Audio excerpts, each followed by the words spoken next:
Matapos nilang manalo sa laban na yon, wala nang patumpik-tumpik sila Nuli at kaagad nang umuwi sa kanilang baryo.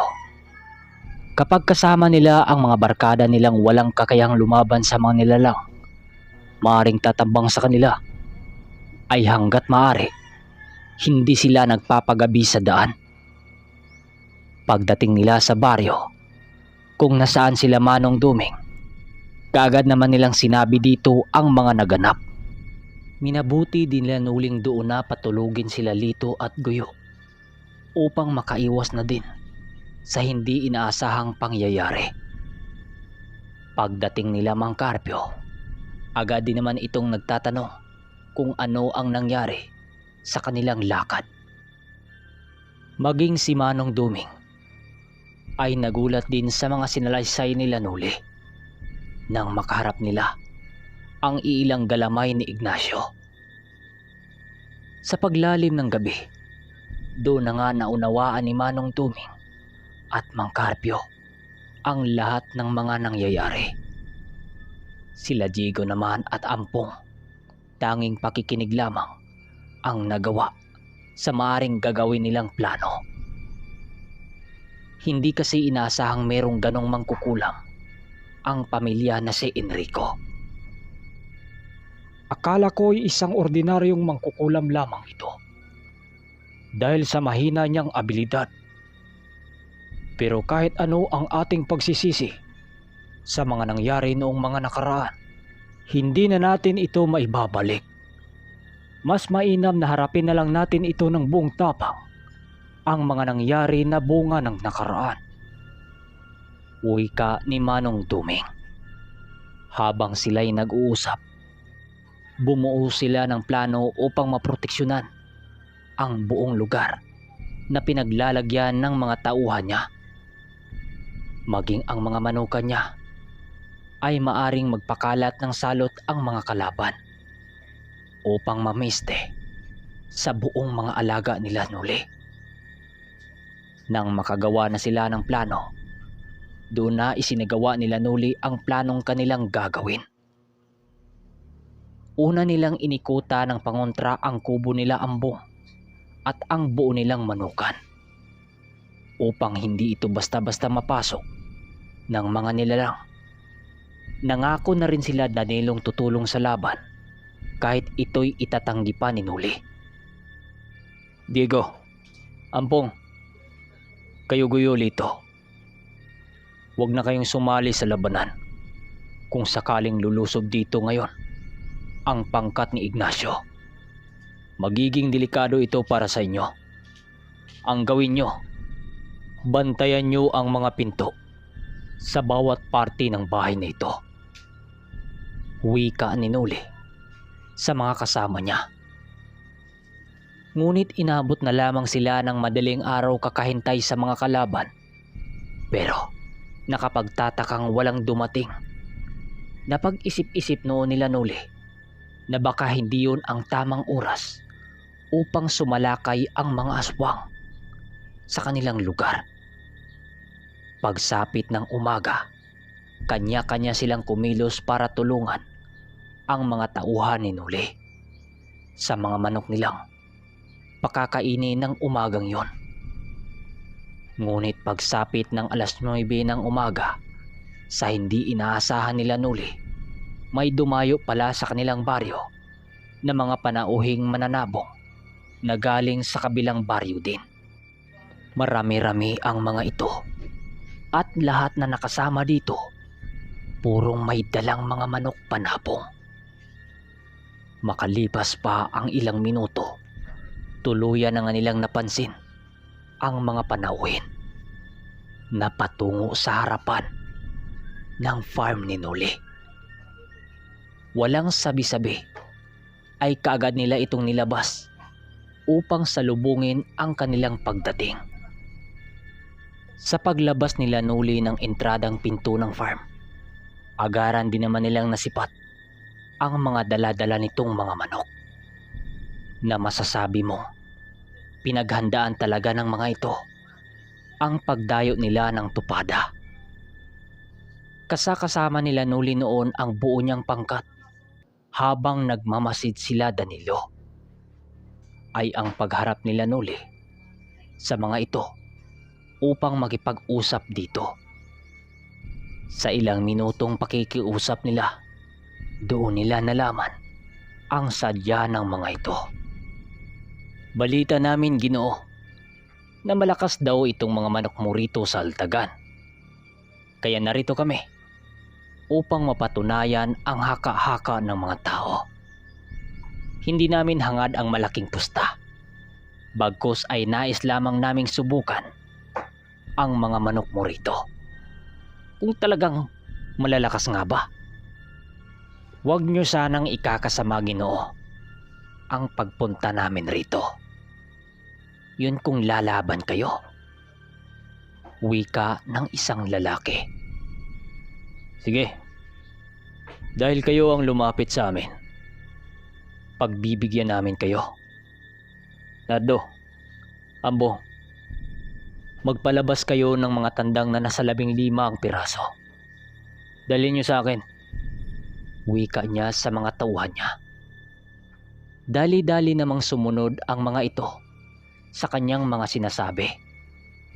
Dahil marami-rami ang inutos ni Noli, kaya nagpresenta na rin sila Danilo na tutulong ito sa kanya.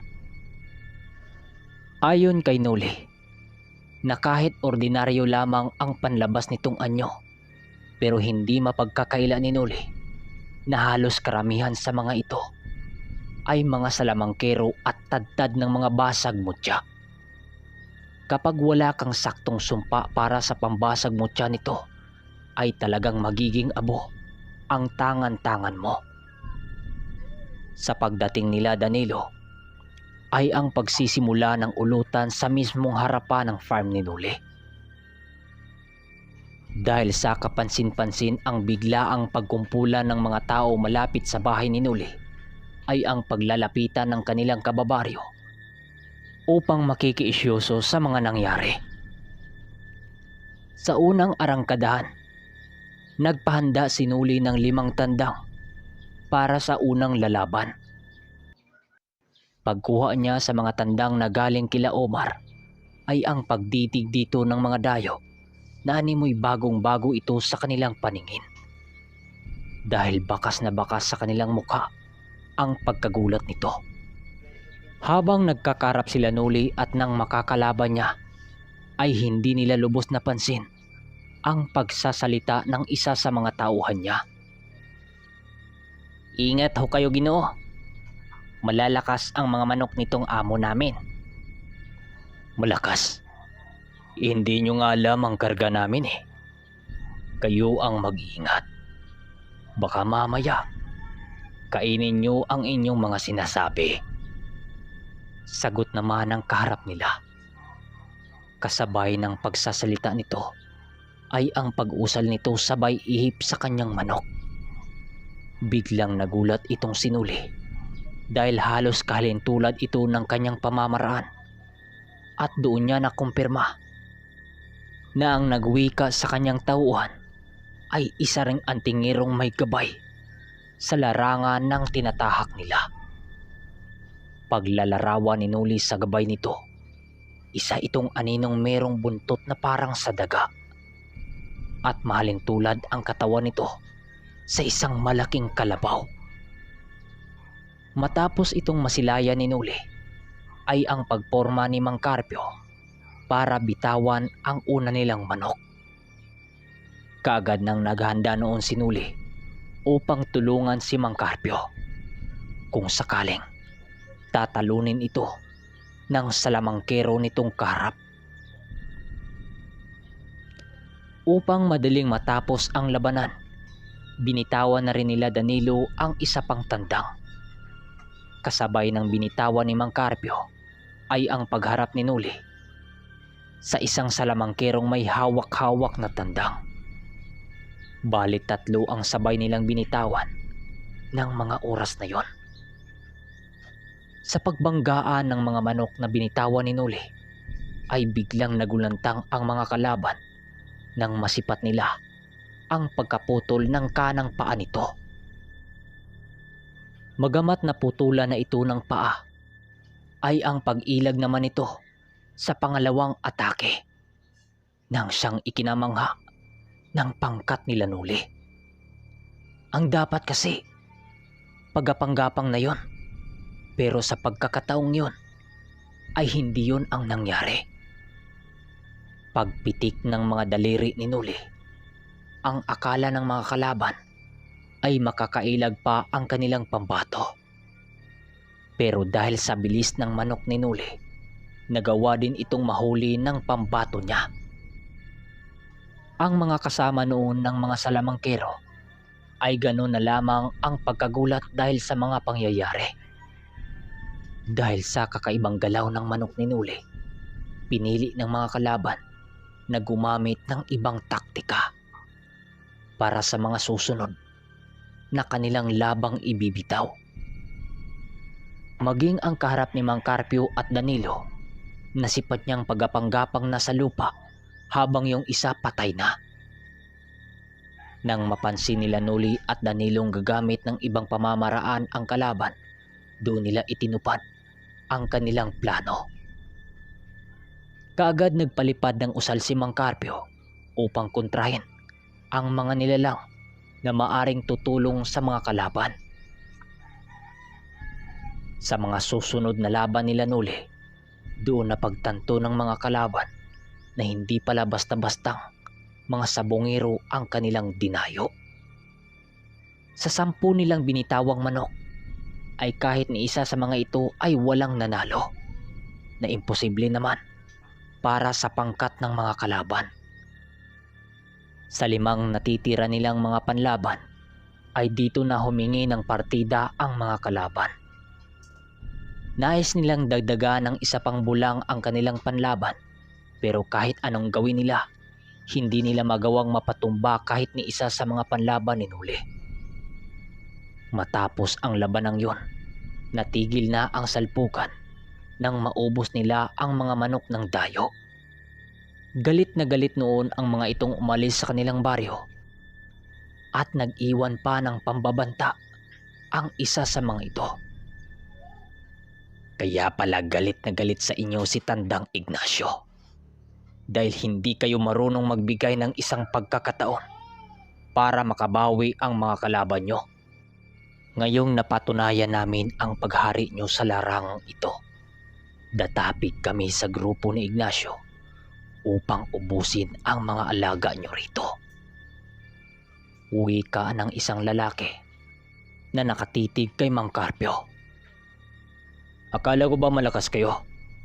Ang yabang-yabang nyo kanina, tapos ngayon, ganun ang inaasal nyo. Sige, antayin namin ang pagdating nyo rito. Wika naman ni Nuli bago pa tumalikod ang mga ito. Pagsapit ng gabi, matinding kainan at inuman ang naganap dahil sa marami nilang bihag ng araw na yon. Maging ang kababaryo nilang nakakita sa laban ay hindi na umuwi hanggang sa maluto na nila ang lahat ng mga bihag. Napakaraming tuba noon ang kanilang hinanda at talaga namang ang saya-saya nila ng gabing yon. Pagsapit ng 10:00 ng gabi ay paisa-isa nang nagsisiuwian ang kanilang mga kababaryo. Habang sila Nuli ay tuloy pa rin sa kanilang masayang inuman. Pero habang lumalalim ang gabi, hindi nila inasahan na mangyayari pala ang pangbabanta ng mga salamangkero. Habang masaya silang nagkwentuhan kasi, bigla na lang nag-iba ang simoy ng hangin. Bigla ring tumahimik ang mga kuliglig sa paligid na isang masasamang pangitain. Maya-maya pa, habang nakikiramdam sila, isa-isa nang nagsisiungawan ang mga aso sa kanilang baryo. Biglang natigil ang kanilang inuman dahil sa alam ng 2 ermitanyo na yun na ang mga nilalang na gustong sumalakay sa kanila. Paglabas nila sa gitnang farm, agaran din naman nilang nasipat ang mga malalubong mga nilalang na umaaligid sa kanilang baryo. Kasama noon ni Noli si Danilo at Mang Carpio, maging si Manong Duming. Hindi na pinalabas nila Noli si Lando gawa ng halos gumulong na ito sa sobrang kalasingan. Habang pinagmamasdan nila ang paligid, hindi na nakapagtimpi pa ang ermitanyo sa kanyang damdamin. Dahil ang mga nakita nila, ang galabay ni Ignacio, pati na ang mga salamangkirong nakalaban nila kanina. Sa pagtaas ng kamay nito, biglang dumating ang dalapaho na dala-dala ang baston niyang tungkod. Pagkuha dito ng ermitanyo, ay biglang natigilan dito ang mga salamangkirong mga mangkukulam na nakatitig sa kanilang kinaroroonan.